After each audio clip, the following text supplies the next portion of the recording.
आपको पुण्यात्माओं बेशक आपने यह बात ना अच्छी लगे, लेकिन सत्य कड़वी होती है, पर उसको सहन करके उसके ऊपर यदि अमल कर लिया जाए तो विष से अमृत बन जाता है, वो कड़वी से मीठी बन जाती। जो परिवार आपका है ये आपका नहीं है। आप एक दूसरे के पिछले पूर्व जन्म के संस्कारों से या बेटा बेटी, पुत्र पुत्री, पति पत्नी जैसे भी रिश्तेदारी बनी है, ये एक लेवा एक देवा दूतम।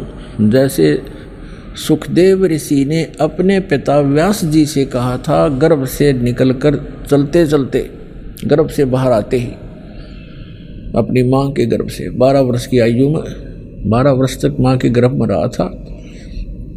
बाहर आते 12 वर्ष का रूप जितनी आई हाइट बन गई उसकी एकदम, और उठ के चल पड़ा। व्यास जी ने ये कहा था कि आप बेटा मुझे दर्शन दे दे, 12 वर्ष तेरी इंतजार करी, बालक होगा बालक होगा।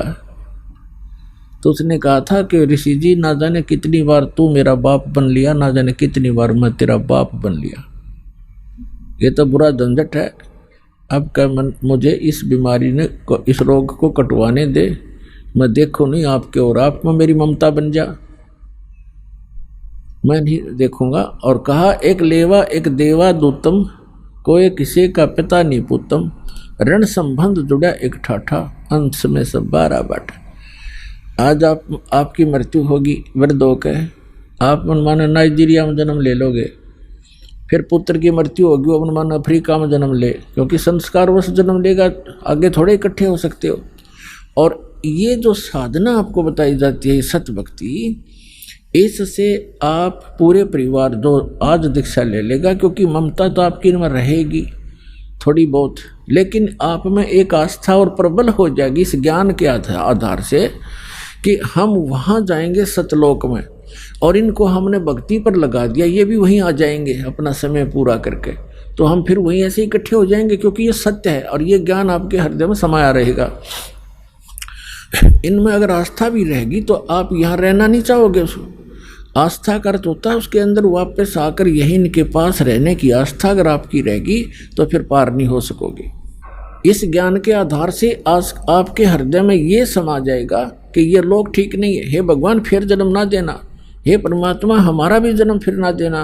और हमारे संबंध में जो आए हैं बच्चे, कोई किसी भी नाते रिश्ते में है, पिता है, पुत्र है, पुत्री है, पत्नी है, दादी है, माँ है, तो इनको भी आपकी ये अर्ज होगी, कभी होगी तो ये भी वहीं आ जाए और वहीं फिर हम सदा रहेंगे। यहाँ तो आज मर गए और फिर मन माने यहीं आस्था होगी तो फिर यहाँ जन्म ले लोगे।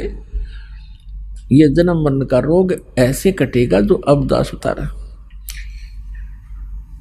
तो कहने का भाव ये है कि आप एक दूसरे के साथ यहाँ परिवार बना है, ये एक ऋण है, एक दूसरे का कोई लेना देना है। तो वो भी इंसान अच्छा नहीं होता जो लेन देन ठीक से ना करे।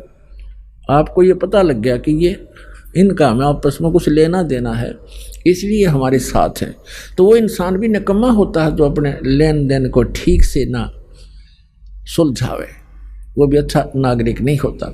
तो आपने एक अच्छे भगत भी बने रहना है, और जो भी जिस रूप में आपको पुत्र या पिता, पुत्री या माता, बहन मिला है, उन सब को वो एक रोल एक अच्छे पात्र की तरह आपने सुपात्र की तरह उसको वो भी निभाना है, तभी आप